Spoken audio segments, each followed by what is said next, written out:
எங்கள் வீட்டில் பூத்தாலே பூவின் நாயுள் கூடுமே.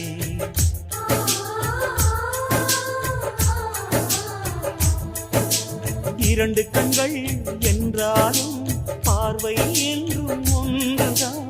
உருவத்திலே தனித்தனிதான், உள்ளம் என்றும் ஒன்றுதான். ஒரு சேவல்தான் நடை காப்பது, இந்த அதிசயம் பாருங்கள். கண்ணனை வாழ்த்துங்கள்.